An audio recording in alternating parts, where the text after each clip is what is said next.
this week I didn't watch a Giallo, but I watched something that had some Giallo feel to it, a little bit of flavor to it. Where is it? You see it? Night Terror. Is that Rhoda?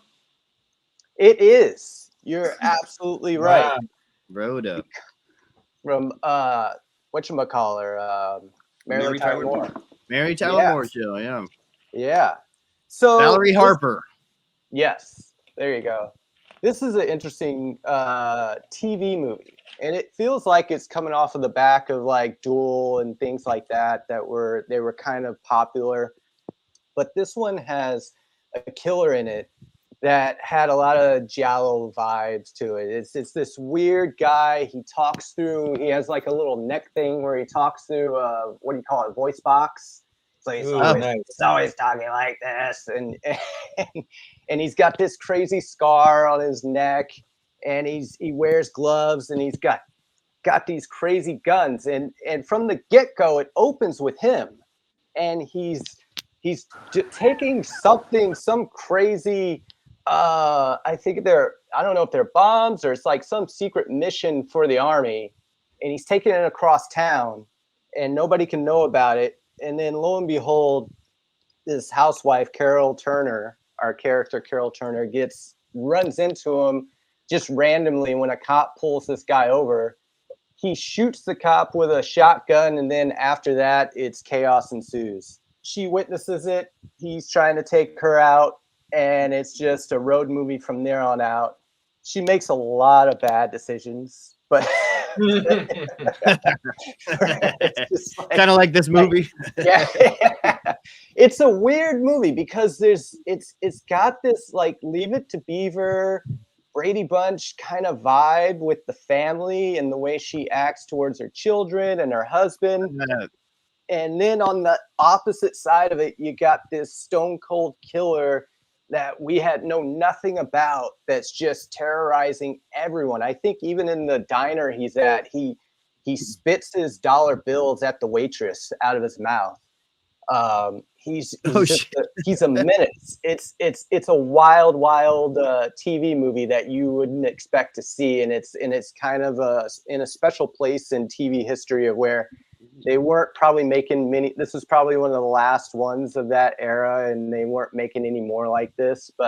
And especially a star like her being in it. There's not much to say about it. It's not great, but it's a lot of fun. It's a lot of fun yelling at the TV like, "What are you doing?" She's just the writing for her is terrible. Other than that, I mean, it's fun when you have like this almost slasheristic kind of feel, and then you have that Giallo feel too.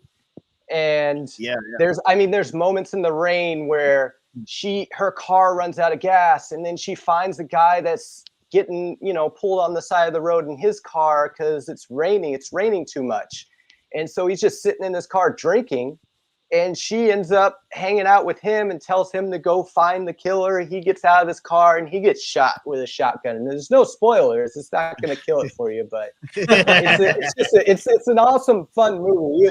There's so many other things that are happening, and the ending is kind of out of this world in the sense of what were they thinking? But it also made me think of Sinister Surgeon. Because the movie I did. Your movie, yeah. My movie, because here you are trying to make some really cool thing or something. You could tell they had like some really cool ideas, but then again, it's still a TV movie. And so that was another reason I picked it, because we had talked about that earlier in this show. Check it out. It's fun. It's got... What year is this? This is 77. So looks great. Yeah, it looks had great. to be 70s from that like lime green she was on top of the wood grain room that hit the art director in me right in the feels. Yeah, it looked real nice, sexy. Yeah, there's so many moments where she's she like stops at a gas station and she's trying to pump the gas, and so she goes in, there's a killer after her, but she goes to the cash register and leaves money in a note to make sure that oh my gosh person. It's so many weird things like that, but it's a great film. It's a lot of fun. If you like 70s movies, if you know those 70s TV movies, you'll have even more fun with it. 50 cents a gallon. Did you guys see that? Yeah. Fuck. Yeah. Oh man. And you can't beat, And that was, but that was probably expensive back then too, because there was a fucking a big gas shortage back in the 70s. I don't know exactly what year it was, but they had a really big issue. It was probably later in Jimmy Carter's reign, and maybe around 78, 79. Well, he was the president now in 77. But yeah, where they had cars lining up down the street to get gas because everybody's freaked out because they were odd or even days, depending what your license plate was. Yeah. Mm-hmm. And even this, but this car right here, what that looks like a Ford, and I had a 1900 because I saw the that is the model of I had a Ford Ranchero in 1972 in high school. And so that is basically the model of my Ranchero without the fucking wagon part on the back of it. But and my model's a little cooler, but that's wild. My dad rebuilt a Ford Ranchero. What year? I don't remember what year. I think it was like it was probably 60s maybe. Oh, cool.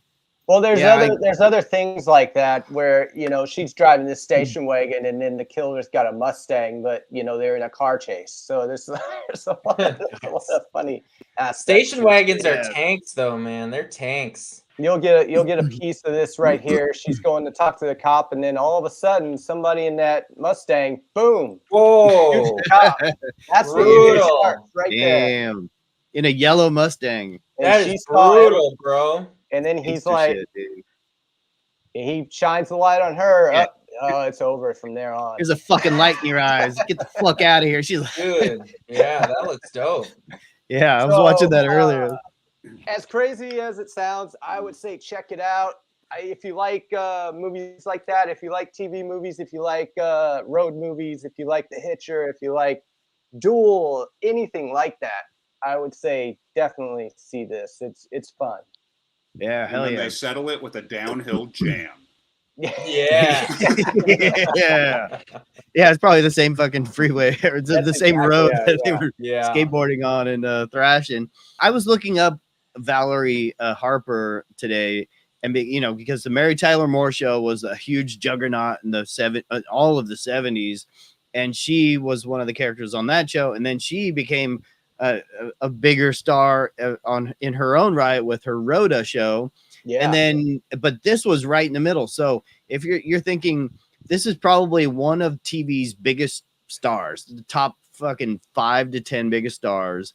And she, for whatever reason, in 1977, at the height of her TV career, she's doing a side horror movie on network television. So, you know, that's pretty wild. And they used to fucking do horror movies on network television. Yeah. And when we grew up, well, in the 80s, if you didn't grow up in the 80s, there were only 3 channels. And then Fox came around, and then there was 4 channels that were actually producing television shows. So there wasn't a lot to really go around to watch. I mean, you either rented a movie, and you weren't even renting movies until maybe the 84, 85 is when people started really getting VCRs in their homes. So you had to watch this kind of stuff. And so that's why they were like, okay, hey, we can throw horror movies on network television and just throw different varieties of things. So I don't know. It's pretty cool. Pretty fucking cool. I think it might have been even later for the video rentals, because I'm born in 84, and I remember early, probably when I'm like 4 or 5, my family, in order to sign up for our first video rental place, you had to put in like a couple $100s or something, as they were investing in the initial tapes. Yeah. You could start renting that's from it. True. It was I remember that. Crazy. Yeah. Whenever you maybe they would sell a tape to you that was used from a video store in the 80s, and sometimes they would have a price tag on it. You would have an understanding of how much the video store paid for it, and they were paying like $90 for one tape. Yep. In 80s money. Yeah, in 80s money, and they would rent that out for, let's say, $1.50, $2 on the new releases, which is still the same price as what you would pay at a Redbox, which is now defunct. And so we would have to pay that back then. And that's probably the equivalent of fucking of a $7.99 per month Netflix or something that you would pay now. So just wild that we would have to pay that for every movie we rented. But that revenue was also after the video rental stores were paying that $90. I think they were probably having to pay revenue back to the fucking to the people that the people that made the movies. Yeah, so all their money was just made on fucking fees because we didn't rewind. Yeah. You had to fucking pay a fee if you didn't rewind the videotape, and you'd have to fucking if you're late, you're paying. Like 1 day late, you're like, fuck, did I owe an extra $1 on this? God damn, dude, what the fuck? So, man. Yeah, those.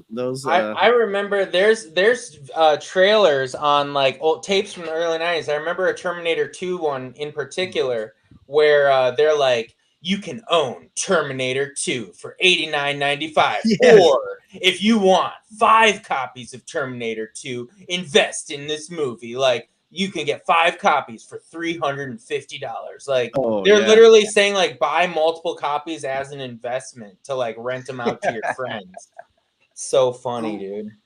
That's I don't remember what the agreement was, but the Batman VHS was the first movie that was actually like budgeted copied. Like there was, I don't know if it was like McDonald's or Coca-Cola or something that like invested a lot in making that happen, but that was like the first video that like a family could just buy for the first time without having to like take out a loan. Great, to run a credit check to buy a videotape. Well, it was different. It was different for the home video market because they were making money off of it, and so it's basically a license agreement that they were having to spend the $90, $100 to get a license agreement to be able to make money off of it and so. Home video for people normally buying the video at Kmart or whatever, that's when it was $20-$25 or whatever to buy a tape.